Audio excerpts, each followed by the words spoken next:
Good evening, good evening, good evening, everybody. It helps when you press the right button, just as an FYI. So, we have a lot to cover this evening.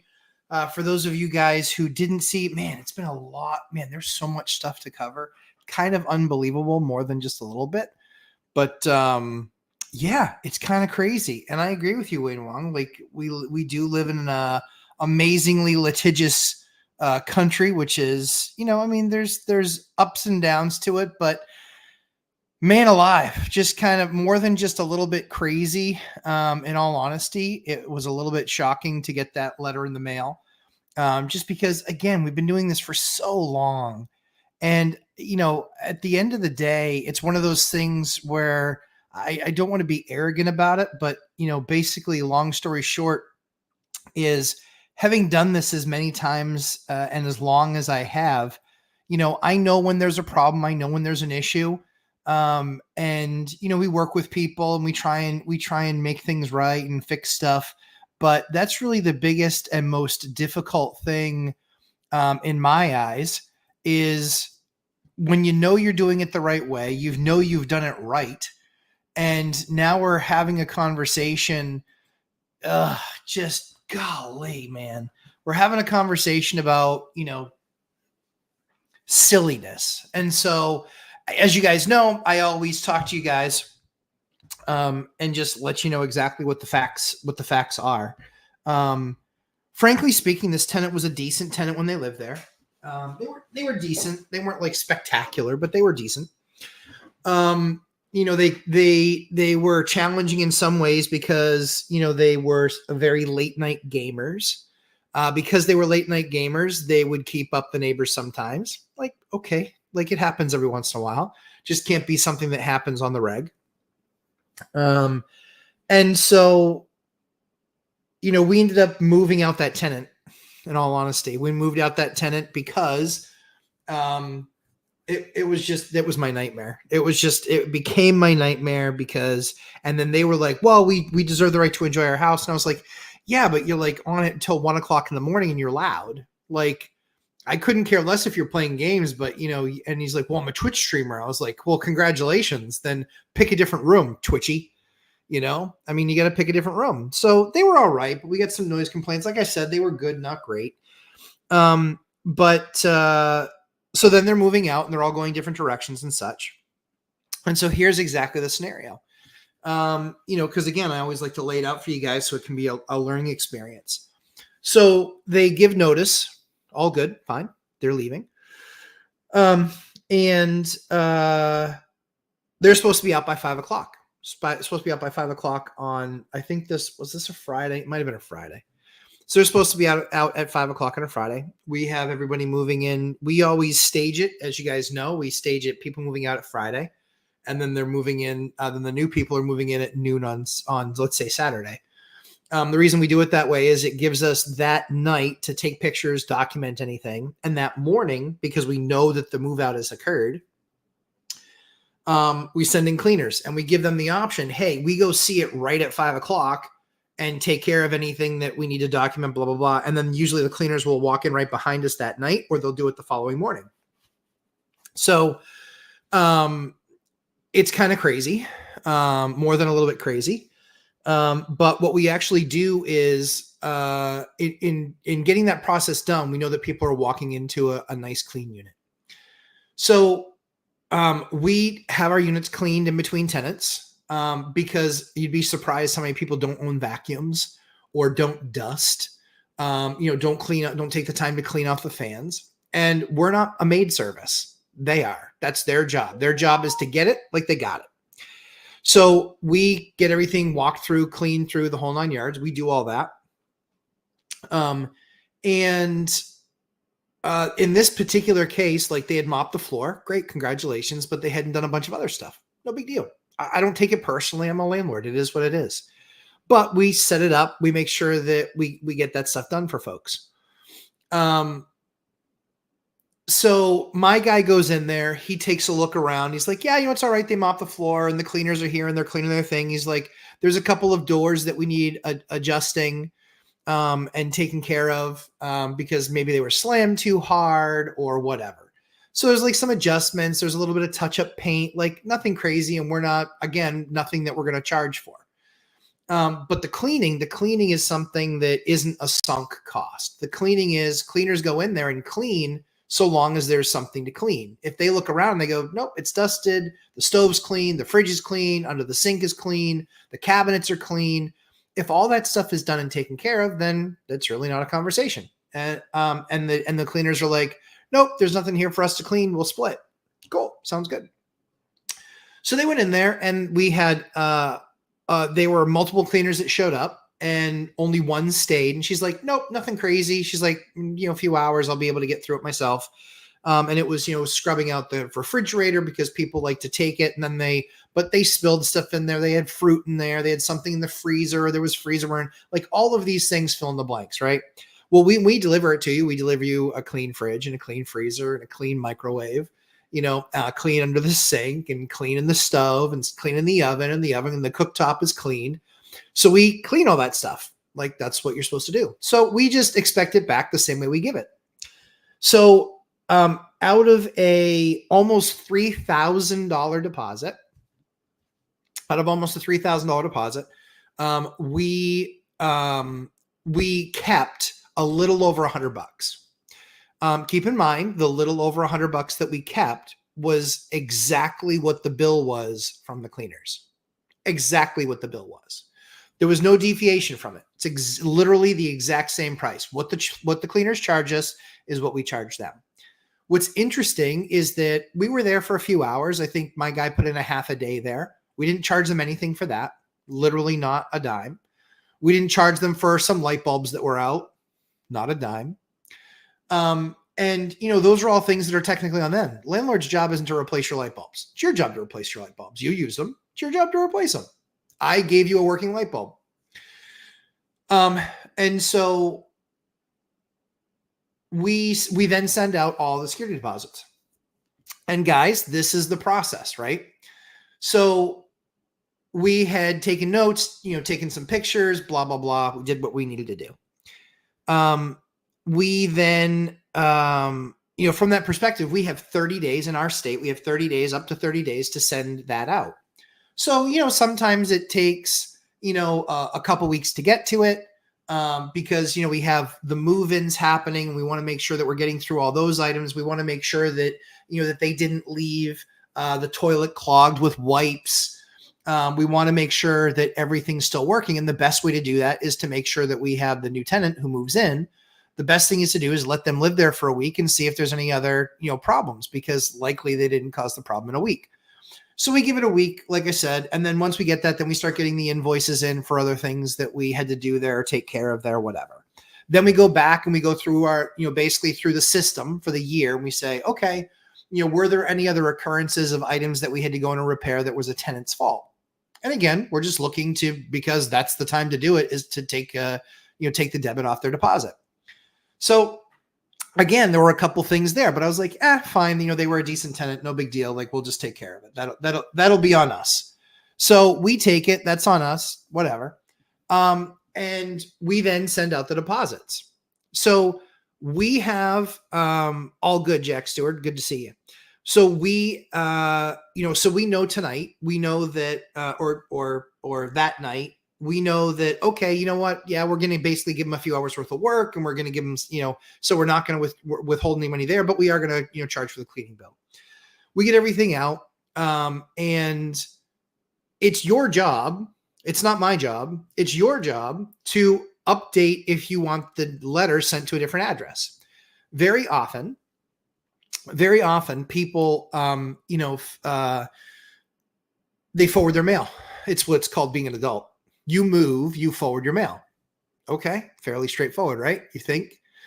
So we don't have anything in the system that shows anything forwarded or shows any change of address. So if we don't have a change of address, we send it to the old address. Standard operating procedure, SOP, standard operating procedure. So we send it to them.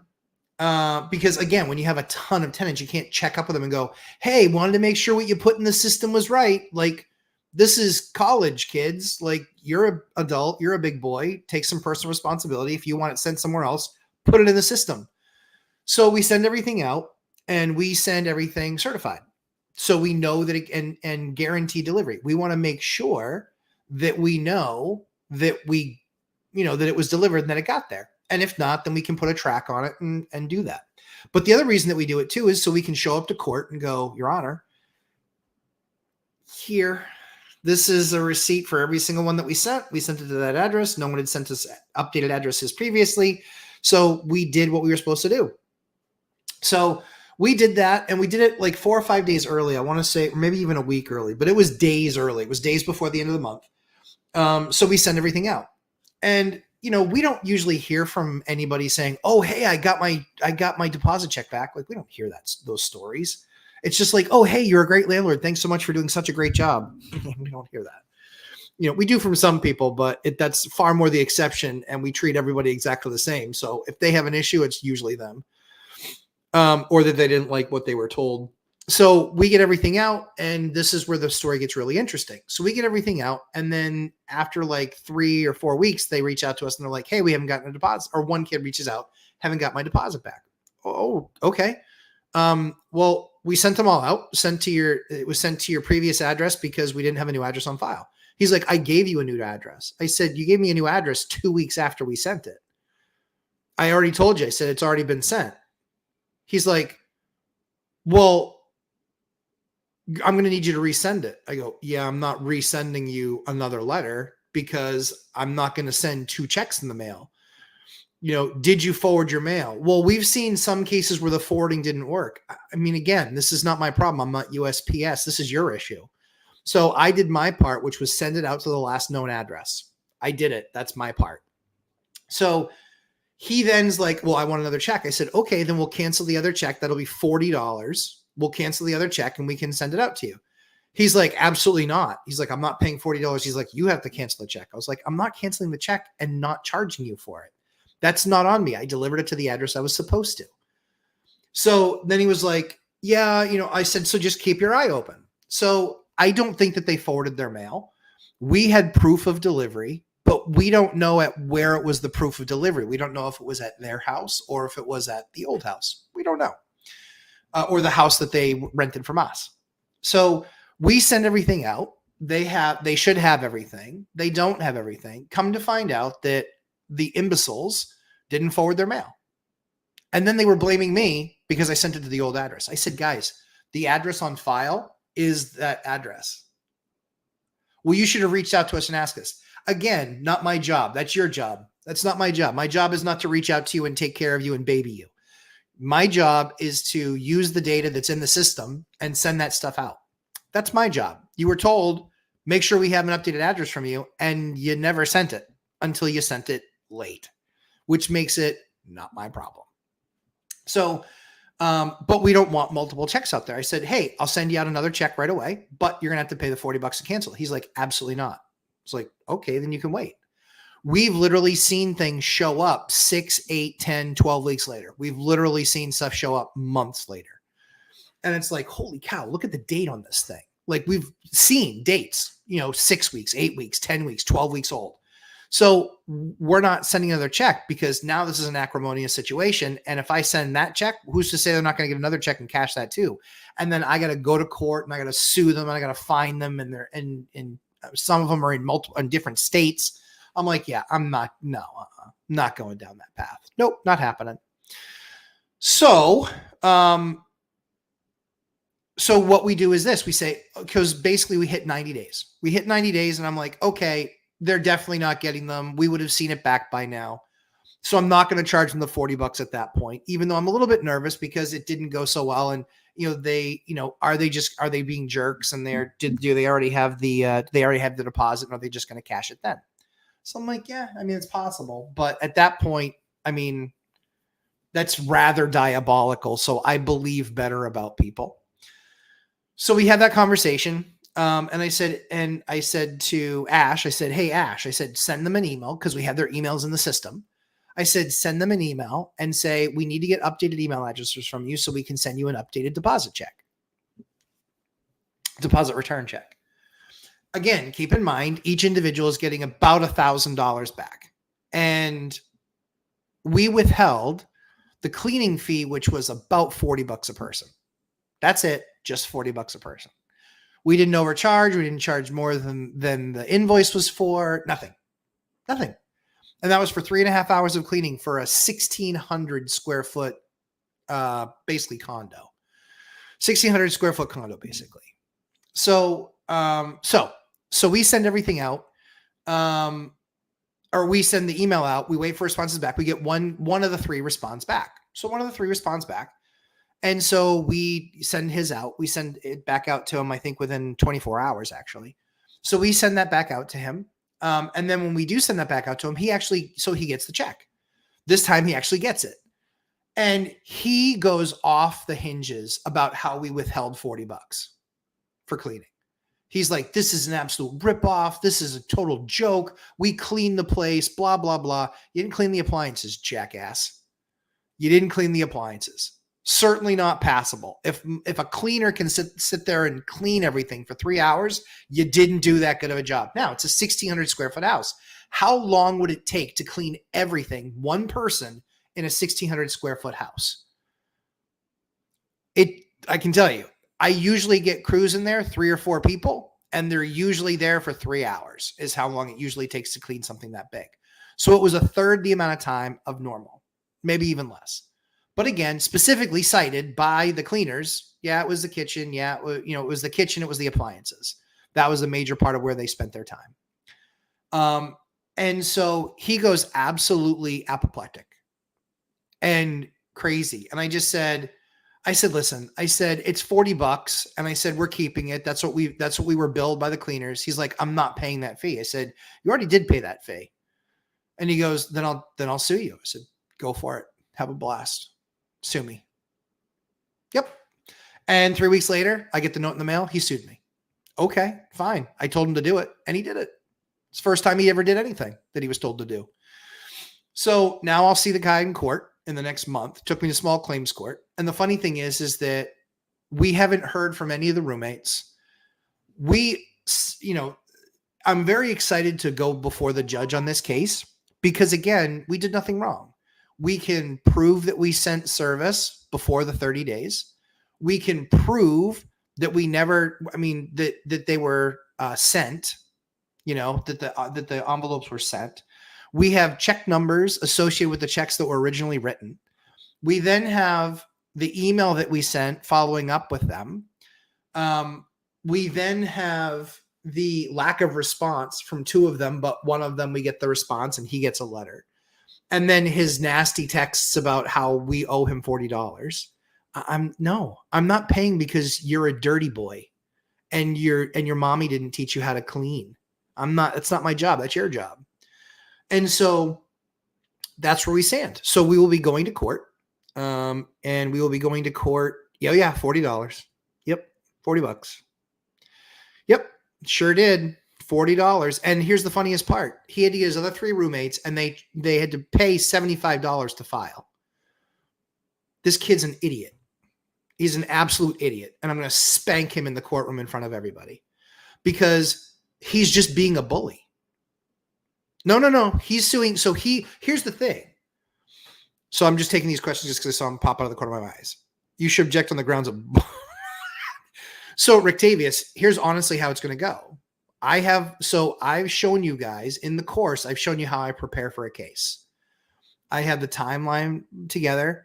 Thought they couldn't sue below. Oh no, they can sue. They can sue for any amount. That's up to them. Yep. Yeah, that was up to them. He had the choice. So he has a choice to sue if he wants to pay that money to sue. But I can promise you this. When I go and present to the judge, what's the judge going to ask me? I believe the judge is going to ask me, because this isn't a landlord-tenant case, this is a small claims case. So it's a different, it's still generally the same, but it's a little bit different. So I'll be the defendant in this case. And, usually, so the cases that I'm 22-0 when I am the plaintiff.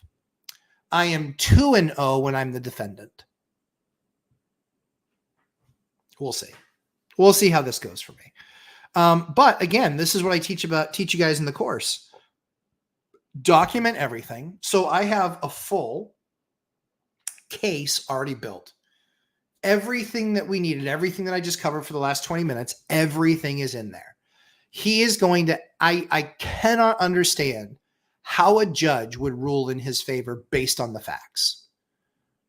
The cleaning fee wasn't exorbitant, and it doesn't matter if he thinks he cleaned the place perfectly. He factually didn't. The cleaners don't show up to clean and have there be nothing to clean and then clean anyway. That's not how it goes. When we have a unit that we turn over and it's clean and ready to go, I can't turn a unit over with a dirty fridge. I can't turn a unit over with a dirty stove. I can't turn a unit over when there's a mess underneath the sink. I can't turn it over when none of the cabinets were gone into and wiped down on every single shelf so it's nice and clean. I can't turn it over when there's still schmutz on the cabinets. I can't turn a unit over like that. That's not the right thing to do. That's not how he got it, pig boy. That's not how he got it. So I have to make sure that that stuff is clean. And other things like wiping down the doors because they open the doors with dirty hands, you know, or washing the carpet, you know, because the carpet was dirty, because they clearly didn't vacuum it on the reg. Again, this is all fine, but I'll see your stupid ass in court. Let's go. So anyway, that's the news.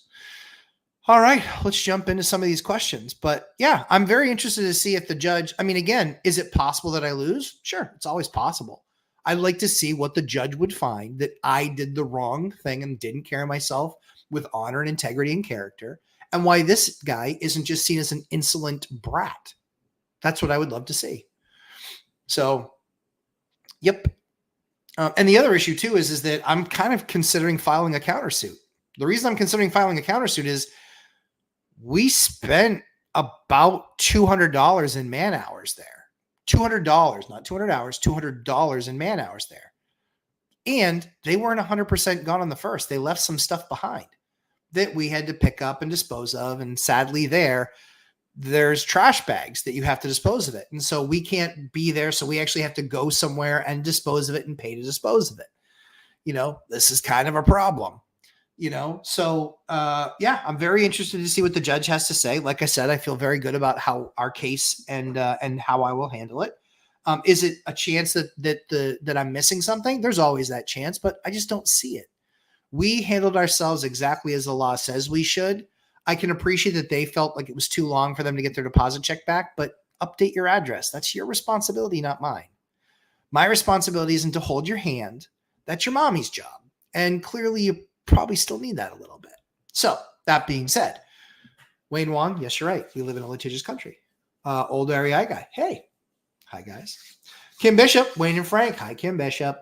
Jason Calasavetta. Hello, Matt and everyone. Hello. Let's see. Chris Culp, how are you? Hey, start showing up for boot camp. Jeez, you don't know everything. I can still teach you stuff. Please come back. It was last Saturday too. I mean, I'm missing out a little bit, Chris. Got to be honest. Farinelli, good evening, sir. By the way, you're a fraud again. Damn, I knew it was going to happen. Backsplash is $225 a square foot, not 2. Well, when I bought it, it was 2. So now it's $225. This just in. Backsplash that I order is now $225 a foot. I missed the last 2, Chris. Yeah, I know. Saturdays are rough for me, but I will be there for this one. Thank God. I know. It's just not the same. Matt, where can we find the boot camp recordings we missed? They're at the editors right now. He's got all 4 of them. I'm just waiting for the 4 to come back. So those should all be back. When did I send that message? Monday, maybe. I was told I was getting an update.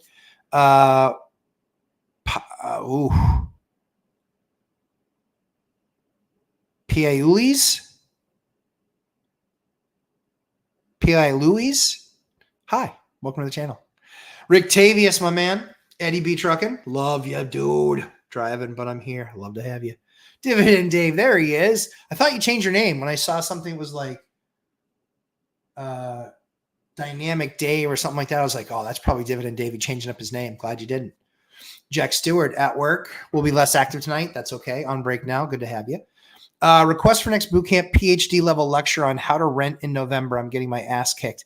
Yeah, dude, that's just, I don't know that there's any way to do it. I really honestly don't. It's brutal right now. And where we are, for those of you who don't know, so we're in New Hampshire. Robert is too. And this market right now is brutal. Like we have a unit available, and that's out of our 145 active units. And the swill, I literally am waiting. I'm literally waiting. Oh, you know what? Let me ask. That reminds me. I'm waiting on. Hold on one second. Let's see. Did we ever get that credit screenshot? I wanted to prove it to you. We actually asked the tenant, we said, hey, you've included a bunch of stuff, but you haven't included your credit score. And so I saw it. I asked the agent, I said, hey, we still don't have a credit score. We got to see the credit score. Because the other stuff is not great, but I need to see credit. Yeah. So we asked her, we just said, okay, can you just tell us, kind of ballpark where it is? She goes, low 300s. Low 300s.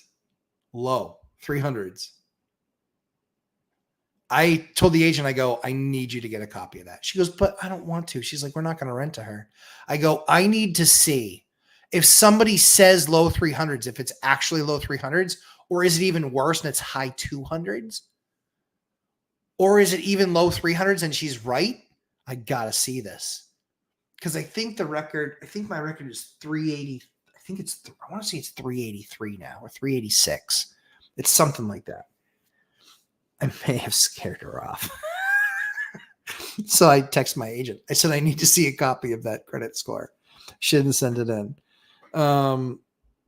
But yeah, it's crazy. So Robert, we're seeing the highest amount of no-shows we've ever seen. We had 4 showings booked on Saturday and Sunday, and one of them showed up. So yeah, Sunday. 1. Guys, that's bullshit. That is a bunch of bullshit right there. Like, don't waste my money and waste my agent's time. I'm more concerned about my money because she's getting paid for her time. Oh, yeah. So I will try and help you. The ideas that we're floating are, we don't want to do a price reduction because we know what the values of the units are. We see the other stuff sitting. So the option is going to be, we can talk about it here, but the option is likely, going to be a reduced security deposit. So it's like, hey, if you sign up now and you move in on this date, we'll do a reduced security deposit. Depending on if you have a unit that, so there's incentives there. I wouldn't change the rent amount. I would start doing incentives. Yeah, exactly. The agent goes, it's either that or she couldn't figure out Credit Karma. It's probably true. She probably doesn't know how to use Credit Karma, seeing as how she believes her credit score is just above 300. I wonder where she thought that from. So yeah, so some of the advantages or some of the things that you can do to give yourself an advantage in November and December for renting, start thinking about what you can bundle in. Can you do a half price security deposit to move in? Make sure you document it properly. Can you do, hey, I'll pay your, I'll pay your electric until 2025, right? Here's some marketing ideas. We'll pay your electric until 2025. We will half price deposit. If you live in a place where the electric bill is not too much, that's usually the one that's the lowest. If the electric bill is the lowest, then we would say, hey, we'll pay your electric bill for the first 3 months, like June, like until June of 2025. But there's all sorts of different things that you can do along there. Yeah. But you want to offer incentives. But what you don't want to do is you don't want to cut the price. Don't cut the price unless you really feel like you have to. Jack Stewart, how's our favorite pumpkin chucking donkey choking landlord? True story. I said that to somebody on the phone today and they lost it. I thought it was hilarious. They thought it was hilarious too. They lost it. They're like, donkey choking? Really? And they start cracking up. I was like, yeah, true story. Wandering Duck. Hey, Wandering Duck. Good to see you, my friend. Hope all is well. Where in the world are you today? Wealth Building Journey. Good to see you, sir. This afternoon we had a live. Missed you there because we did a ton of stuff today. With the live today and the time that I spent on the budget tonight, I just hit 11 hours. I missed a calculation. I had already counted, and I count, just so you guys know, the lives that I'm doing on location because I'm at the site. I'm actually counting those in that 11 hours. Not joking. Serious. So yeah, 11 hours. An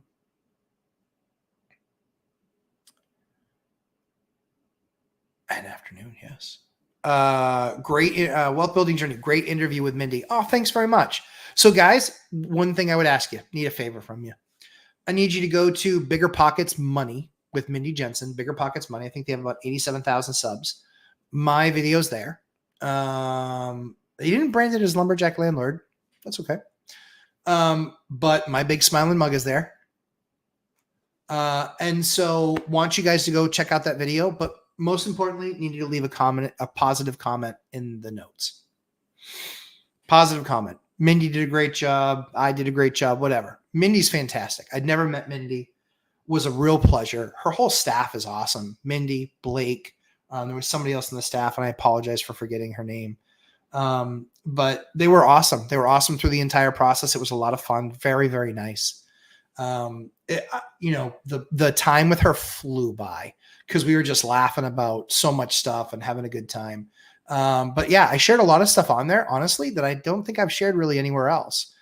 I leave the miserable finances to Dion when he got into it. So yeah. Please go check out that video. It's on Mindy Jensen's channel. Bigger Pockets Money. Please go check it out tonight after this or tomorrow and leave good comments. Summertime Santa. Hey, Matt, thanks for the property rehab videos. They're fantastic and very unlike and very enlightening and very enlightening. Thank you. I appreciate that. I'm glad you guys are enjoying them. I'd like to see more people there. So I would ask that you guys would encourage more people to attend. Selfishly, if we get more people to attend those, I can do more of them. I'd like you guys to have more people watching them with us.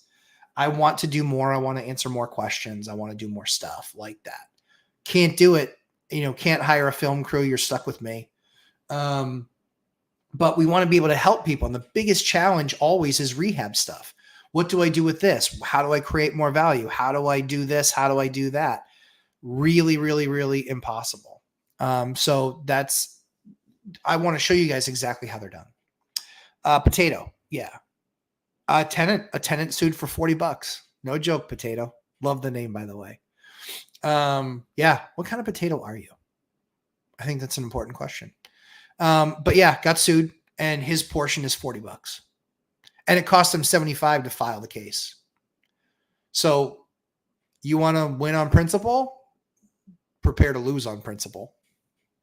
Like I've not done this before. Like what an arrogant, what. Summertime Santa. I tried getting Craftsman 3-door from Brosco. Can't get it direct. How do you get them? Yeah, you can't get them direct. You have to get them through a lumberyard. We have to do the same thing too. The only thing that I would tell you is that the way to get your best price on them is to talk to the lumberyard and ask to open an account and ask, all right, what volumes do I need to get to for the best discount? I think we get a 10% discount, I think. So we get a 10% discount. That's for the lumberyard that we go through. That's a combination of how much we spend and a combination of having a commercial account open with them. Now you can open that commercial account with an EIN. We have an EIN. And so you can do it with an EIN for a trust. You can do it with an EIN for a business. But yeah, you need an EIN to open up a business account most of these places. But it doesn't actually have to be a business, if that makes sense, because a trust can have an EIN and it doesn't necessarily, and they don't check and see the EIN. They only make sure that it's a valid EIN. That's all. Jack Stewart. So he's suing for $80 or just the 40. So it's about $40 a piece times 3. Yeah. I wouldn't waste my time to chase $80, even if I thought I was in the right. Yeah. So I'm in the right. And so I'm going to defend my honor against $120. Yeah. So that's the thing is it worth my time? Guys, no. I make so much more. When I'm doing property stuff, it's a It's a lot of money. It's so much money.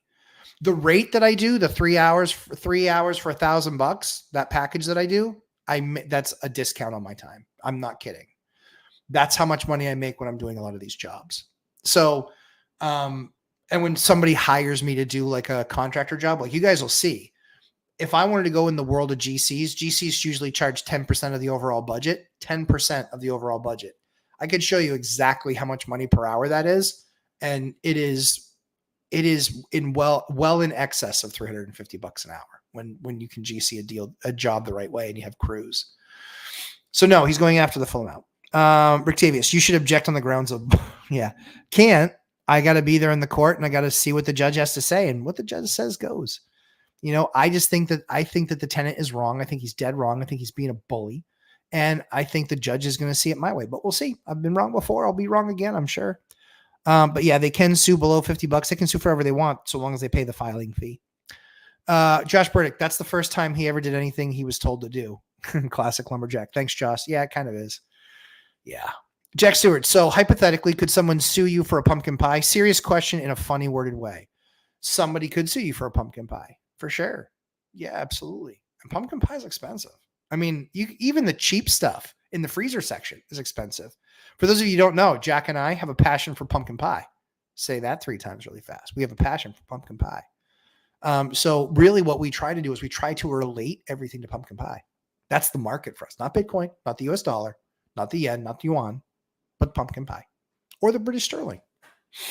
Or the lira. None of those things. Or the peso. Wayne Wong, that's really petty. Yeah, I think so. I think so. Because the funny thing is it's like, he's mad that he had to wait for his check. Again, not my fault. He didn't update the system with a new address. That's his job. Then he's like, well, you didn't train me on the system. That's not true. We sent you emails. We also called you. And bad news, I gave you a link showing you exactly how to do all 3 things. Here's how you file a ticket to change your address. Here's how you pay your rent through the portal. And here's how you make a maintenance request. We literally created videos. I had paid a girl to do videos. Yeah. Not joking. Crazy. Key. Hey, Matt, sue again? Dang. What the hell? Anyway, you'll kick their ass. Thanks, Key. I hope so. I think so. Based on the merits of the case, I think I beat the tar out of them. But I'd probably offer the judge, Your Honor, I'm happy to pay the $120. Just give me 5 minutes in a room with him by myself. I think it's fair. Josh Burdick, you can't turn it over messy to the next tenant, and that's not how he received it. I mean, Josh, open and shut case, right? I mean, do the right thing. The right thing is I gave it to him a certain way, return it at least that way or better. That's how we were raised, right, Josh? I bet that's how you were raised. Hey, if you take something of somebody else's, or if you use something of somebody else's, return it in at least as good a condition as you gave it. And if not, be prepared to pay. Fairly straightforward. And again, I think what's really funny is it's a 1,600 square foot condo. It's basically half of a duplex, but it's 1,600 square feet. A little over $100. Like, what does he think cleaners cost? $10 an hour? They do not. They do not. The cleaning company that I use, they're very good. They're very fast, and they're also very thorough. But that's why I hire them, because that's the way you get the unit. And then when you leave, it needs to be that same level. I give you the chance to clean and make it to that level. But if you can't get it to that level, okay, that's fine. You can't get it to that level. No biggie. No biggie. We'll take care of it from here. All we do is we try and give you every chance you possibly can to reduce your price. Way it goes. Key. Saying hi to each other. Good guys. Hey, Flavio. Good evening from Washington. Good to have you. Love your stucco patching. Very creative. Awesome. I love that. Jack Stewart, you called the effing snowflake pig boy. LOL. Judge be like, you lost because you hurt his feelings. I won't call him pig boy in court. Just call him pig boy on the internet. But I haven't associated it with his actual name. If you lose, take it all the way to the state and U.S. Supreme Court. So I will take it. I probably would take it to the state Supreme Court. The only problem is that, do you know the difference between court and the Supreme Court? There's a big difference. Hey, Diane Van Liefde. I need to know how to say your name properly. I feel like I'm not saying it right, and I would like to know that I'm saying it right. But hi from Henderson, Nevada. I love Henderson, Nevada. I almost bought a house there. But we looked at Red Rock, Summerlin. and Henderson. And then there was one other one just on the border of Summerlin that I would consider. I don't want to be in Summerlin. I kind of just Summerlin adjacent. That's what I kind of like. When we get Airbnbs, we get them Summerlin adjacent. Chris Cope says, hey, only one Saturday. Oh, was it just last Saturday? That might be right. Yeah, you're true. Hey, Dylan, what's up, man? Good to see you. Been a while. Chris Cope, can I buy cabinets from you and we can give your designer a pass for this time? Yeah. So, yes. Yes. So I have a new rep. They've introduced a new process, but allegedly it should be all wrapped up by Monday. Chris, if it doesn't happen by Monday, then we'll figure out how we get it done for you. But my understanding is that everything should be wrapped up by Monday so I can enter in the order and get it all done. It's been quite a painful process. He's a good guy, the designer, but dude, you gotta finish shit. You gotta get stuff done, bro. Julie Anderson, when are you going to act like a retired person? So that's a great question, Julie. So I'm going to act like a retired person as soon as my projects are finished. And I don't mean projects like rehabbing a unit. Like I committed to doing these year-long projects and I committed to doing them. I didn't spend a whole lot of time of them at the very end of my time at the company because I wanted to make sure everything was buttoned up and I was able to leave. So I expected them to take me this year. And the good news is that we're pretty close. When rough electrical, rough plumbing, and insulation are done, when those things are done and you're just down to then sprinkling systems and then sheetrock, flooring, and finish electrical plumbing, like you're pretty darn close. The rough and all of that infrastructure stuff takes the most amount of time. The finished stuff is a whole lot faster because I can get a crew of 40 people in there to be doing the sheetrock. I can get the sheetrock done in a week and a half to 2 weeks. And then it's going to be 100% ready for me to blow forward. So that's the issue, is that the heavy lifting had to be done, and guys around here are still busy, and I have good contractors, and so they're still really busy. They didn't make me a priority for 2 or 3 weeks, and that was a problem. And so I was kind of all over them, and they're back and they're doing things now. But yeah, kind of bummed that they took as long as they did. But yeah, kind of sucks. Chris Culp, late fall, winter renting sucks. It completely blows. So, and again, this is Dion's strategy. Dion wants to rent out in the wintertime. He rents out in January, but you got to look at what the weather's like in January there. Big surprise in Seattle. What's it doing in January? It's raining.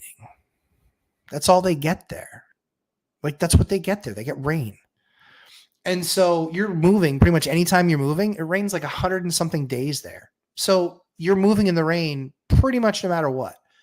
When you live in a cold winter climate, so when you're living in like Iowa, Minnesota, Wisconsin, Illinois, Michigan, northern Indiana, northern Ohio, when you're over in like the Buffalo area, New Hampshire, Maine, Vermont, people don't move in the wintertime. They just don't. Now that can be an Achilles heel, but it also can be a big victory, right? Because I don't have a lot of turnover in the wintertime. So that's the time where we really can get ahead. We can get really, really, really ahead and fast. So that's what I'm most excited about for this wintertime is we're going to get ahead because we have a couple of units that we know we're taking back. One of them I've never actually even been in. Never been in the unit. Kenny's only been in there one time. So when we get that unit back, we know we're going to be there for probably 4 to 6 weeks just as a filler. But we know that we're not going to be able to rent it in January. And we get it back. I think we get it back at the end of this month, actually. Yeah, I think we do. So we get back at the end of this month. Will we rent it in December? No. So we're going to have basically November and December to get the place right. But here's the thing. That's going to be part of my $100,000 raise this year because that woman had a 1-bedroom voucher in a 3-bedroom apartment. She started as a 3 when she lived there. Her then one daughter left. Then she went down to a 2. I still accepted the 2 and it was fine because it was close enough and I hadn't touched the unit. So then her other daughter left and then she was 1. And so I'm like, okay, well, that's not going to work. So I had to work with Section 8. Here was a cool power move with Section 8. I think that was a good move. I feel like I'm going to sneeze, but who knows? So the power move with Section 8 was they said, well, we're going to move her to Somersworth Housing. I said, okay, Somersworth's one of the towns I invest in. I was like, all right, she's moving it. They're moving. That's fine. So here's the downside. They said they were moving. She said, yep, I'm moving. I got approved. I'm like, awesome, fantastic. Because she was paying like $1,300 a month for a 3-bedroom that even on Section 8 is like $2,700. So you guys know to get a $100,000 raise in 2025, to get a $100,000 raise, I have to increase rents across my entire portfolio just over $8,000 a month, like $8,333. I think is what it is, right? Hold on. Let's just double check. So, oops. I think that's the number. 100,000 divided by 12. Yeah, 83.30. It's good. So yeah, 83.33 is what I have to raise a month to get a $100,000 raise. That's where we have to get to. And we'll get to there, I think. But if you look at it, this one alone could be 1,500 of that 8,300. So this one instantly takes me into the sixes. And I've got a couple others that are like this as well. They're big ones. So they're like, because we've never had the unit back. We have one that's $995 that would go to $2,000. We have another one that's $995 that would go to $2,000. We have a couple that are sub $1,000 that will go to $1,700. So just again, kind of patching it together, I think we can get a $100,000 raise next year out of the portfolio. That'd be pretty awesome. But yeah, renting in the winter sucks. But yeah, so we'll get that unit back and we'll spend some time. Luke Devine, how many hours out of your day are you truly working balls to the wall? 0. No, 0. 0 hours a day, balls to the wall. 0. None anymore. Like if I'm in the middle of an activity, like I'm going and picking something up or I'm dropping something off or I'm in the middle of a phone call, it's not like boom, boom, boom, boom, boom, boom, boom, boom. You know, I call it the drum beat where it's like you just Chinese water torture. Boom, boom, boom, boom, boom. Santi, you're a mailman, aren't you? Santi, I want more of an explanation down below, please. I think you're if I remember, are you a mailman? I think you might be a mailman. Santi, if I'm remembering that, I apologize. If I'm misremembering that. So balls to the wall, none, 0 hours. The only thing that's ever really a challenge is I have young kids. And so like this morning when I had to do I had to do a few phone calls, I had my 3-year-old and I had my 1-year-old. And that can be a challenge because the 3-year-old thinks that the 1-year-old is like an actual doll. So you have to be cognizant of that. And so when you're trying to have an in-depth conversation, that can make it challenging. So, but not really any balls to the wall. Mm-mm. No, more just like, okay, I got a list. I got to get that done. So I sit down and I bang the stuff out that I got to get done. But more now, it's really not so much. It's a little bit of paperwork, so it's a little bit of paperwork, but it's a lot more on-site stuff. So, stop off at the jail, stop off at our 5 unit that's being redone, stop off at a unit rehab, stop off at the flip house. But I mean, you see how often I go there. It's like I'm there every 3 or 4 days. And a couple of times that I'm there, I literally just walk into a quick walkthrough and then I hand a couple guys checks and then I'm out. So, I'm there and I still mock the time or mark the time. It's 15 minutes, that I'm there. So it's not very slow. It's not very slow. Old REI guy question. Kinda, you can get DSCR in your names versus LLC and cannot house hack with one. That's correct. You can get a DSCR in your name, but it cannot be your primary residence. A DSCR cannot be your primary residence. What they're actually afraid of there is homestead laws. To evict you is very difficult, and so it could take a year, 2 years, 3 years. That's why DSCR is only for investment properties, is because then it's an investment property and they can go after it with a full bore and they can get that thing back from you in 6 to 9 months, But if it's homestead, it's a mess. It could be a real mess. Dylan, is module 12 the course Landlord Potpourri chosen by you supposed to have videos? Mine has none. No, good question. It's not. What we actually do is that potpourri piece is that's around the boot camp. And so we do that in the boot camp where we just cover whatever everybody wanted to cover in the boot camp. So that's what the potpourri piece is. So we literally just go in there and we talk about that 12th class is, I don't bring anything to the table other than I just answer your questions, what you guys want to do, what you want to talk about. If you have a topic that you want to talk about in that class, then you can send it to me during the week, and then we cover that in the class for everybody's benefit. Hey, Jack, breaks over. See you guys later. Thanks, Jack. Good seeing you, pal. Dylan, can you give a quick run through of what you do for lead and mold remediation? Yeah, sure. Kind of quick run through. So mold remediation is completely different. Mold remediation is, it really depends on what we're looking at. So I don't mean to be coy or anything, but it really depends on kind of what we're looking at.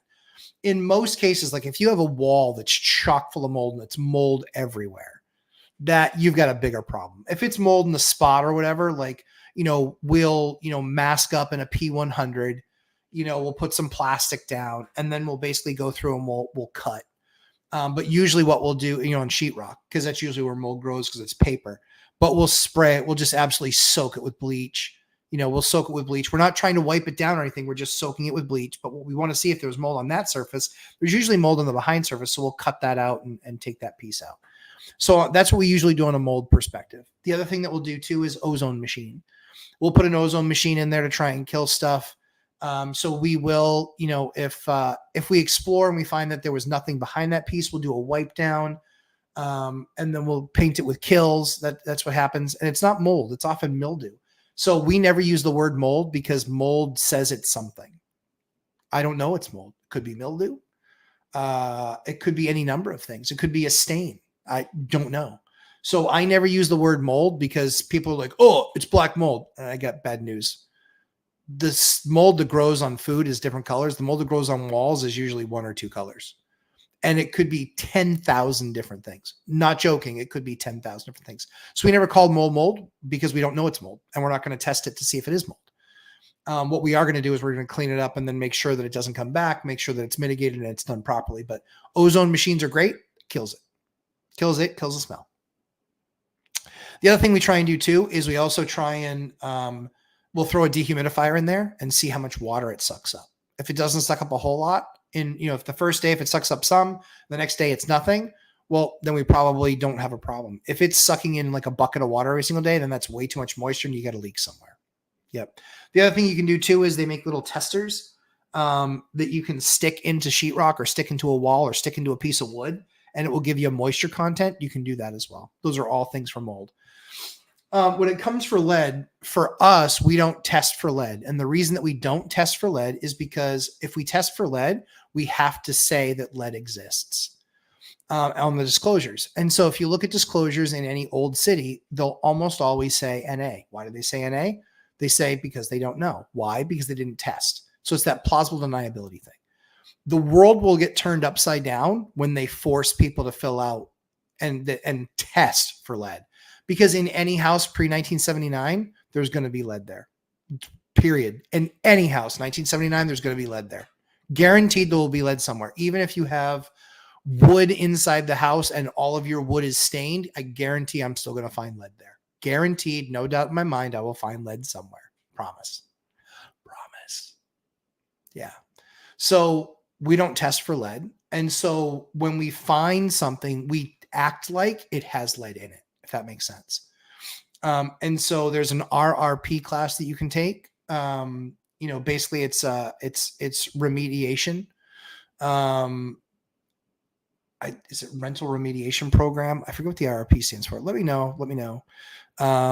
Robert, I know that you took the course. My guys have taken the course. I think one of my guys has taken the course. So it just gets handled a different way. HEPA-Vax, plastic, all of this other stuff. And then you have to do, when you're done any part of the project, you then have to do something called lead wipes, where you have to wipe down a bunch of different surfaces, send them off for testing, and make sure that it is actually lead-free if you want to advertise it as lead-free, or if you want to make sure the person doesn't get some sort of lead exposure. That's how you do it. So that's lead. But again, that's pre-1979 stuff. And, up here we have, one of the houses that I'm under contract on is 1886. So I'm not going to test it for lead. My guess is it probably has lead in it, but the big issue is it in what's called friction points or friction areas? Is it in door jams? Is it in window jams? That's where you create lead dust, and that's where you create lead problems, largely speaking. Josh Burdick, November move-in special, include a frozen turkey. Ooh, I like that. Yeah. Your bird on us. I like that. Josh Burdick, that's good. I'll send the ad if I end up doing that. Jason Calasabetta. Already watched the interview with Mindy. It was great. Not sure if I commented. I will check. That would be nice. Thank you, Jason Calasabetta. Robert Farinelli. Sounds good. I'm trying to rent for $3,000, which is Section 8 number, so no price reductions. Maybe ad is the problem. Some rooms are missing due to renovations. Did you send me, Robert, send me your ad. Send me your ad. I'll look at it for you. Send me your ad. I'll look at it for you. We'll get that thing popped up. I'll make any adjustments and you can choose to use it if you want. So email it to me. Email it to me. I'll add the Matt and Mindy interview in a second. Oh, thanks, Wealth Building Journey. Appreciate that. Thanks, Chester. Rick Tavius, you need to add your title, Master Donkey Choker. Kind of like that. I'm not going to lie. I like that, Rick Tavius. That's going to have to get in the works. That's going to be somewhere. Dealing with man, tips for energy efficiency. Yeah, so I would work with your utility companies. You can get something called a blow door test. That's the big thing in energy efficiency. And then that will tell you what your insular quality is. And then you can just make decisions from there.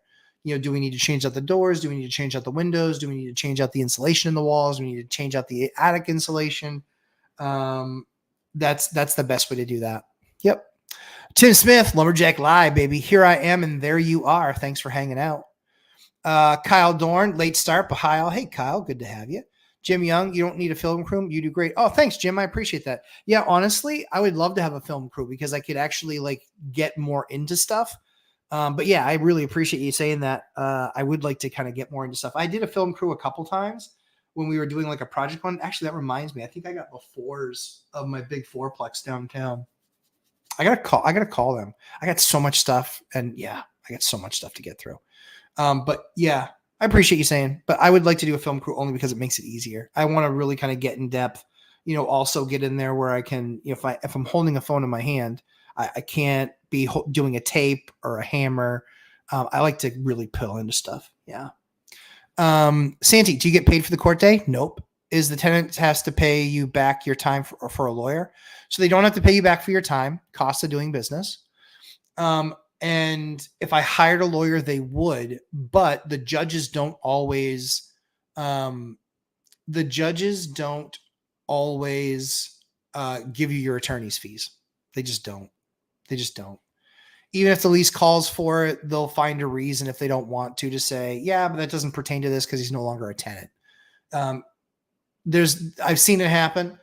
So I don't want to go down that hole. What I will do is I will do like a 15-minute call with my eviction attorney. I'll do a 15-minute call with him and say, hey, this is how I'm presenting the case. And then I'll say, give me feedback. And then he'll say, do this, don't do this. Usually what's really cool is the last 5 or 6 times I've done that, he's like, exactly right. I was like, yes, exactly right. I love it when I hear that. Exactly right. So Santi, they're stealing my time, and my time is so much more valuable than that. Every time you hit the like button, Matt gets lazier. Ooh, that's actually true. I can confirm that. Yep. Dion, I'm going to give him a run for his money on lazy. Mm-hmm. Yep. In the next couple of years, I told him, I said, in the next couple of years, I might be so lazy, someone might call me comatose. Love Caps. Hey, Love Caps. Is it landlord job to put the blinds in place? That's a great question. I'm sorry, Robert. I realized I just missed your question. I'll get it back in a second. Love Caps. It's not your job or your responsibility. The only challenge that you have is if they put something in, technically it's then a fixture and they have to leave it. However, that's not always the case. And then you get into this tete-a-tete of, hey, you removed them, you needed to leave them, but you did damage when you removed them, so now I have to fix the damage. For me personally, I like to put them in most cases. There's only a couple cases where I don't put them in. But in most cases, I'll put them in. And the reason that I'll put them in is because no muss, no fuss. It's good. I'm done. And when they leave, if one of them doesn't work or is broken, then they pay to replace it. And I want them staying. The idea is to get the tenants to stay, not to leave. And so if you do some of these smaller things, but agree, like when we have like a 5-bedroom duplex, 5 bedrooms aside, we could be looking at $1,000 worth of blinds. So it gets expensive. I get it. But yeah, usually we'll do them. Usually we'll put those together. So yeah, Dylan met with Wealth and Rentals in person. Cool guy. Very cool. Yeah, he is. I agree with you.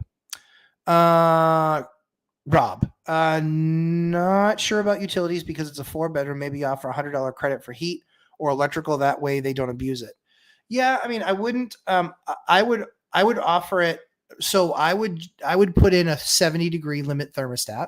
It's the first thing I would do, and then I would offer to pay for it to the end of the year, as my gift to you.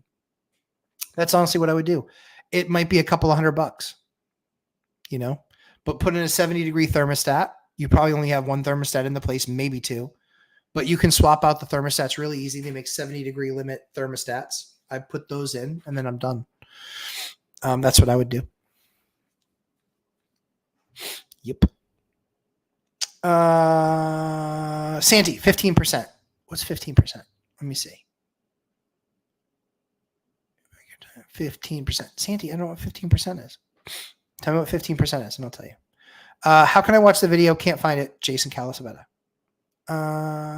What video? Oh, it's the one you want to look for is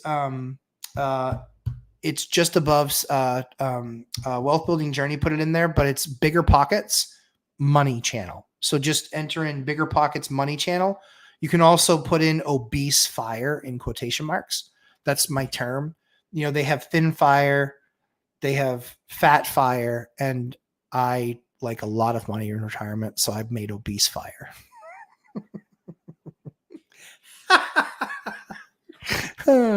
Cracks me up every single time. Really does. Yeah, it's really good. Deconstructing Dreams, a financial journey. I love that. Very cool.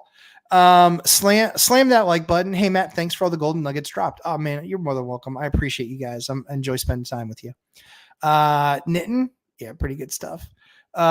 Just left comments on the YouTube Mindy interview after doing a quick watch. Hey, thanks, Chris. I appreciate it. Summertime Santa, Craftsman. I noticed that Home Depot has, Craftsman doors.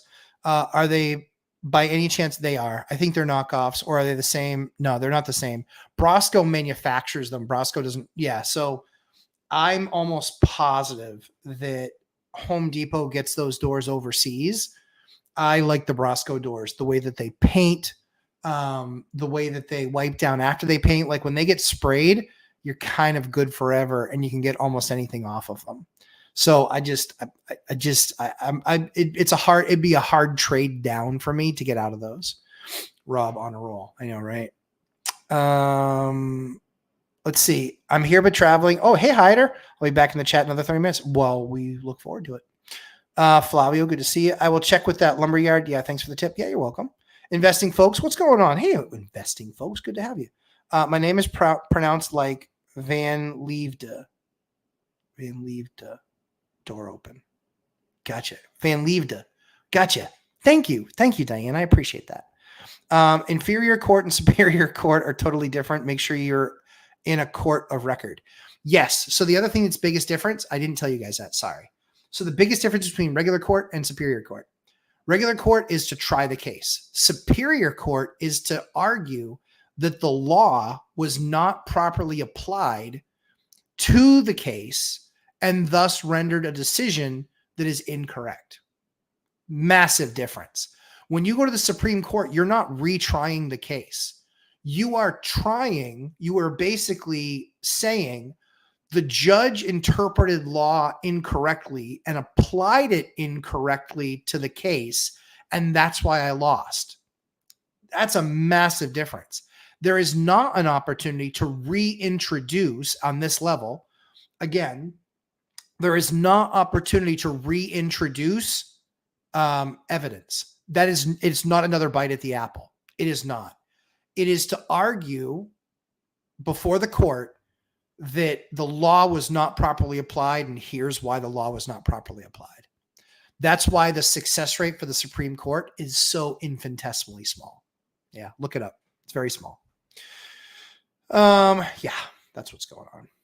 Investing folks, how long after you refied your house hacks did you buy the next place? Right after. Yeah. When I was going through the refi process, so we would time it where at 11 months, 10 or 11 months, we would refi it while we were still living there. We would refi the debt, take the cash out, and then be shopping while that process happens. That way we were in the next property by month 13 or 14. It was close. Yep. Yes, sir. Yep. Did you house hack them as owner occupied loans? Yeah, because you can. You have to live in it when you're refinancing it, and you have to be in it for a year when you buy it. When you refinance it, it wasn't the same criteria. I don't know if that's changed, but at that time, you didn't have to live in it for another year after a refi. You only had to live in it for a year after purchase. Hyder's really out lobster fishing. I know, right, Rob? I'm sure that's the case. You and Matt will definitely remember how to pronounce it moving forward, right? Yeah, for sure. Yeah. Yeah, Van Liefde. Yep. I think I said it right. Van Liefde. Yes. Van Liefde. Yes. I got you now. Never forget it. RE, Matt retiring. He needs to do a session in a robe and fuzzy slippers. I don't have a robe and I don't have fuzzy slippers, so I won't put you guys through that. Yeah, I don't have a robe and fuzzy slippers. I don't. Ooh. Tell you, I'm working on, if you couldn't tell, I'm exhausted. I got like 8 hours of sleep in the last 2 days. Not good. Dion has no winter. That's exactly right. Tony, hey Tony, thanks for coming and showing up again. What would you usually pay for 75 sheets, new drywall, 4x12, tape, heavy knockdown texture, if you know off the top of your head? Yeah, so that's probably about a $7,500 job, about $100 a sheet, all in. Yep. How about them apples? I commented on your BP Money video earlier. Yes, I think I responded too. Thank you, sir. Chris Culp, Matt, you raised an interesting question on mold. I've been on both sides of this. The tenant who has sensitivities and asked if I could test before he moved in, I declined, and a daughter in college. Yep, with a bad slumlord who refused, pool leaked and put 1 inch of water in my daughter's unit and refused to test. How do we defend our approach? So I think the challenge is if they're not willing to test, then you need to test. So if I said no to a tenant and they want to test it, I can't stop them. They can test it if they want. If they choose to test it and the results come back absolutely horrid and the report comes back absolutely horrid, then I would be going back to the landlord and saying, okay, so I not only want you to remediate the problem, but because you didn't test and I did, and it shows all these problems, I'm expecting you to take care of this. If not, we can happily go to the city and I'll complain at the city. What's really interesting is that not every city has a mold statute, because mold is everywhere. How concentrated, how bad it is, what kind it is. There's a lot of places that don't have a mold statute. New Hampshire is one of them. Does not have a mold statute. Because is it my fault if the tenant doesn't open up the window or doesn't turn on the fan part of the fan, the fart fan, when they take a shower? Or do they take a shower for 30 minutes and the walls get drenched? And the walls are fine because we use a different type of paint on them. But the ceiling isn't. The ceiling is a normal ceiling paint. So that will get drips and then they get mildew. And then they think it's somehow my issue to clean that up. Hell no, it isn't. Get your ass scrubbing. Let's go, Cinderella. Get your ass scrubbing. And if you don't, that's fine. But just recognize that we're going to bleach it. We're going to wipe it down. We're going to put on a nice spray. We're going to wipe it down and everything. We're going to have masks on, blah, blah, blah. So that's expensive material. And then we're going to paint it and we're going to kills it. That's the issue. Renovation, repair, paint. Yes, thank you. Thank you, Robert. Rob, where's the Lambo? Still at whoever's house I'm going to buy it from. The market's come down okay. It's got a long way to go. Yeah. I'm telling you, I'm going to buy one.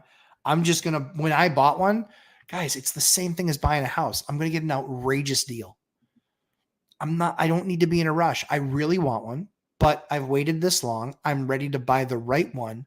And I had to find all the stuff, right? Like I had to find the right garage, that when I bring them something, they can put it through. Guess who actually finds out that there's something for sale? There's a dual turbo Viper. So it's like 1,000 horsepower Viper. I love Vipers. I've had one. I had one or two. One. I had one Viper.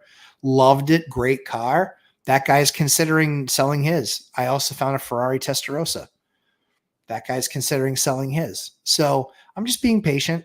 It's going to be something awesome. It's going to be 1,000 horsepower Viper. One of the things I've been looking at more recently that I really, really, really like is the Dodge Hellcat Durango. The Durango, not the regular car, but the Durango. Really like that. Yeah. Mike is my film crew, but he refuses to come out and be my film crew. So I don't know what to tell you. Love Caps, Wealth Building Journey. Posted a link above. Yes. I like installing curtain rods instead of blinds. So curtain rods are good. The problem with curtain rods, there is a very high likelihood that they're going to get ripped down. Happens all the time. And then you're having to rip it back up, and then you get stretches or you get pulls in the if they're linen, like you get pulls in them, or cats pull on them, or dogs, wipe their asses on them. Only reason I don't like drapes more than blinds. I like the blinds because they stay there in the center. And yeah, that's usually why we go with blinds. Yep. Home Depot doors aren't molded is the problem, and the same price as Brosco. Yeah. Yep. Yeah. I need to change my ad. How long should the cool down period be before I go back online? Send it to me. Just email it to me. I'll fix it for you. Just email it to me. I won't do it tonight, but I'll do it tomorrow morning. I have something I got something I have to do tomorrow. What do I have to do tomorrow? I got something tomorrow. I don't remember what it is. But send it to me. I'll rewrite it for you. It'll take me 5 minutes. Just send it. You've been in the boot camp 3 times. I'm happy to do it for you for nothing. Just send it to me. Send me. If I need to change my ad. No, yeah, don't if you just send it to me. Exactly. Yes, exactly. Courts of original jurisdiction are for findings and facts. Appellate and Supreme Courts are for arguing that a judge misinterpreted or incorrectly evaluated or misapplied the law. Almost like I've done this before. I have done it before. I've had 2 tenants take cases to the Supreme Court to delay. They lost. What's interesting about our state, and here's what's very cool, is they did that to try to delay the process. They still had to pay rent, and they had to pay rent to the court every single month. Every single week. They had to pay rent to the court every single week. And if they missed one of those payments, their case was instantly dropped. Yep. All-nighter header. Just parked. Great explanation of the courts. No new evidence is key. It's an appeal, not a new trial. That's exactly right. That's why when it goes to the Supreme Court, it's actually a really good thing, because what you're arguing here, that's why there's such a low success rate. And that's why you're actually now looking for what's called an appellate attorney, because you want somebody that specializes in appeals, because they know that they're not going to be able to bring in new evidence. They can't. All they can do is show and say this was inappropriately applied.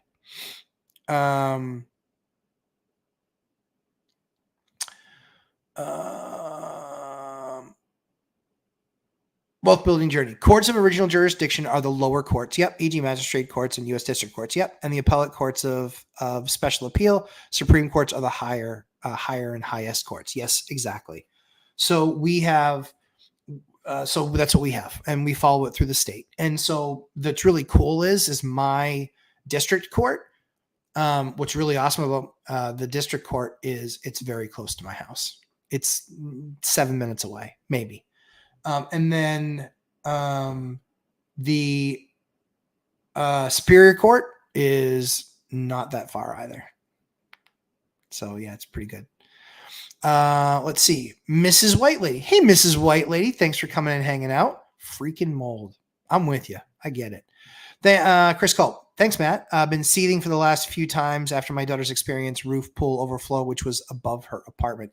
Yeah. And again, I mean, I think I really do think the right thing in that particular case is if they don't do it, then that's when you do it yourself.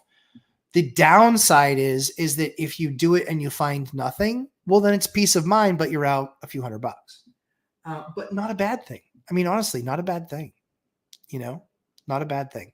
I would talk to the town first. I would talk to the town where she lives and ask the building inspector, hey, we have a problem with mold here. I'd like to understand how you'd like to handle it because we talked to the landlord and he's not willing to do anything. So I'd like to understand what are your recommendations for how I should handle that, right? So here's one of the lessons I will teach you. When you are in a small claims court case and you say something like, I was really very afraid at how they were going to handle the situation, and you make that your defense. I was very afraid. They consistently threatened me. They consistently did this bad thing to me. They did this to my car. They did this to me at work, whatever, right? When you don't call the cops, here's what they do. They go, that's interesting. How many times did you call the police? I didn't call the police. So you were concerned for your safety. You were concerned for your health. You were concerned for your well-being, whether physical or mental. You were concerned for your car. You were concerned at your job. You felt like this was really a big, bad thing. Why didn't you go to the police? That's what they do. Not joking. That's what they do. So it's very important that if something escalate it, get the next level in. We've called the police a couple times, and it wasn't because I wanted them to see exactly what the issue was. That way, if it ever went to court, I win. Open and shut. Win. Oh,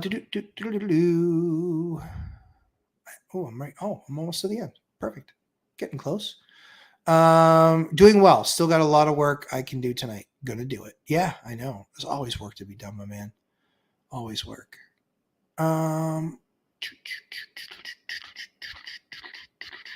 pool overflow buffer. That's crazy, Chris. That's crazy. I'll email it to you tonight once I get home. Yep.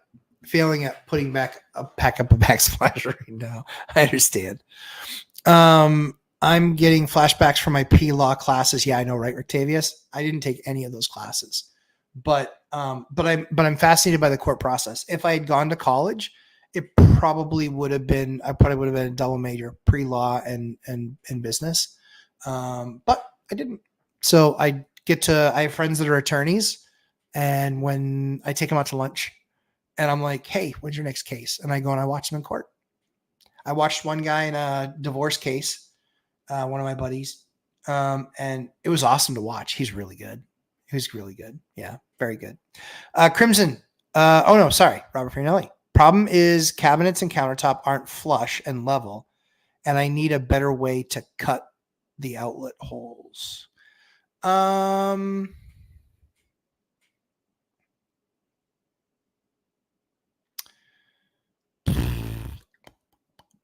So here's the best way. Template.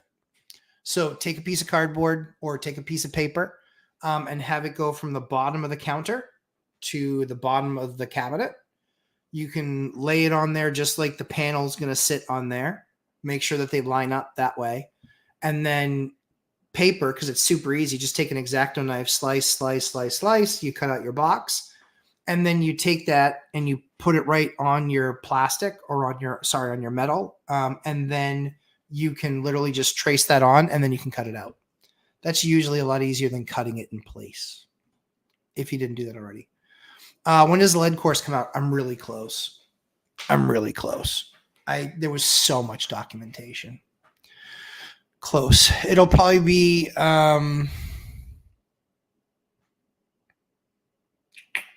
in the next 6 to 8 weeks. Probably by the end of the year, I'll have it done. It's a lot. But that's literally step by step of everything I did in a court and in a lead case. Literally step by step. Here's a letter that they send you. Here's what they come and do. Here's what they look at. Here's what the first correspondence is. Here's how you work with the contractors. Here's how you work with the state. Here's how you do inspections. Here's your burden when they actually leave the place. Like everything is in there. Everything. That's a massive course. It's going to be huge. All-nighter. Robert, the cabinets need to be mounted to each other. Yep. So So I think he's already in. I think the kitchen's already in. He's just doing the backsplash itself. And I agree with you. Matt, Matt would be the first to create case law on dismissal on the grounds of as he is stupid. Yeah. Yeah. You're not wrong, I don't think. Multi-master tool, great way to cut outlet holes. Yeah, totally agree with you. And they make a metal blade that will cut through. They make a metal blade that will cut through the backsplash that we use for sure. Oh well, came out pretty well. Don't think I lost. I don't think most people will even notice. I agree with that. $1 million worth of knowledge, folks. Hit that like button. Hey, thanks, Chester. I appreciate that. I know a guy whose parents created entire case law on divorces in Tennessee. His father is a lawyer and he got caught cheating. Let that sink in. Oh yeah, trust me, I know that stuff. Right? Like there's a person in our state who helped, I believe he helped create like the gambling laws. And I believe that he just got picked up on investments. And I think it was based on how they were doing their counting. I think that's how it went. It's kind of, yeah. Crazy stories like that exist everywhere. So you guys will see, I'll do a separate video on the budget. I was doing a little bit on it tonight, getting everything updated. We're in really good shape. Yeah, we're in really good shape. And we have some extra money. So for those of you who missed that video, please go back and watch it. Watch it tonight, watch it tomorrow. But I went through and I showed you, here's how we fixed the deck. That deck repair wasn't originally in the budget and I couldn't see it because I couldn't see it. It was too covered up by like bushes and vines and stuff. So we cut back all of that stuff. And so now I'm able to see it, but now we'll put a piece of lattice up and make it prettier looking. But yeah, true story. There are two kinds of businesses, those that have been sued and those that will be sued. You're not wrong, HOA Press. That's dead on. What's really funny is I went 22 years without being sued. And then in the last 18 months, I've been sued 3 times. Now I'm 2-0 and that's fine. I think it's going to be the third. But yeah, it's kind of crazy. I actually have a paralegal that's working on stuff for me on the side. She's putting together like 6 or 8 of our cases and we're going to file all 6 or 8 at the same time. Yep. Wealth Building Journey is going to add a link from the video earlier today. So if you guys didn't see it yet, it was on Bigger Pockets Money. It was a great interview with Mindy Jensen. She's absolutely fantastic. Lots of information there I've never shared on my channel because I leave that stuff to Dion. He's better at it than I am. But there's a lot of just detail in there. But yeah, definitely go watch it. And please, when you watch it, please make sure that you leave a comment, a good comment. Don't be rude. That's my job. But yeah, leave a comment. That would be absolutely fantastic. So so we'll do a budget video on the next few days. We'll definitely do that. Project House Part 4. Thank you, Wealth Building Journey. That's it. Crisco, love to see a mini video of you installing that tin backsplash. Got some test pieces and it's awesome if you would be willing. Yeah, I can probably get, I'm going to do a couple things. I'm actually I don't know that we're going to record them tomorrow because we were going to record them today, but my lead guy went home sick. And his wife was sick. I don't want to be around him. You linked the BP video? Okay, cool. Thank you, buddy. Thanks, Hyder. And so, yeah, totally willing to do it. But we were going to show measurement of a kitchen, a new video for measuring a kitchen. And we're going to put that on the channel, but we'll also put it in the boot camp because I want an easier one for the boot camp. Because the one that we had there is not very good, honestly speaking. So we're going to do that. But we're going to do a new video of measuring one. So yeah, of measuring kitchens, and then heights. But yeah, we'll do that video. I don't know if he's in tomorrow, but if he is in tomorrow, he's going offsite to somebody else. We're going to do it from Monday. Kyle Dorn, you're going to get sued from someone here on donkey choking too much knowledge into their brain. Thank you very much, Kyle. Yeah, it's a possibility. It's a possibility. The good news is that my cash was pretty strong. So I would, if somebody feels like they need to do that, then bring it on. Don't do that. I don't want to waste my time and your time. And I'm just going to take some of your money. That's not good. Yeah, guys, you guys are fantastic. Hyder, Wealth Building Journey. You guys are fantastic. You guys moderate every single time for me. I really appreciate that. There's going to be another event on not this coming Wednesday. Actually, this coming Wednesday, there's going to be another event. So excited to see you guys there at that event. And then we have the lead piece that is going to be done. Yeah, there's a lot of stuff going on. The big thing is I'm gonna try and do. Now it's so cold and the lives are at 9 p.m. I can't do it outside. But so I'm gonna try. Next week is supposed to be really nice. I'll give you guys a tour of the jail. It looks like a lot hasn't been done, but a lot's been done. You guys will see. HOA price tip for newbie landlords: check your local court records to see if you are dealing with a professional tenant. Oh, absolutely, yeah. Yep. I mean, the nice thing is that if you do that and like if you take an actual application through like apartments.com or Zillow, you can actually, have that there. But yeah, HOA price is exactly right. It's one of the things we talk about a lot in the course, which is no evictions. If you've been evicted even once, sorry, no dice, no dice. But yeah, I keep missing the events. I'll join eventually. Excited to see all you're doing. Thanks, Kim. Yeah, set your alerts. So make sure you guys have that bell set up. Make sure you have the bell set up on the Lumberjack Landlord channel. If you have that bell set up, you should be notified. But yeah, we got a lot of project stuff coming. What was the other one? There was one other one. There was one other one in the field we were going to do. I don't know. We'll see. We have a lot of stuff coming though. And some interviews that I did with some other YouTubers. And so those are going to hit as well. So I'm excited to do that. But guys, have a fantastic night. Thanks so much for coming and hanging out. Have a great, great weekend. And I will see you guys in the next one. Bye, guys. Appreciate y'all. Take care.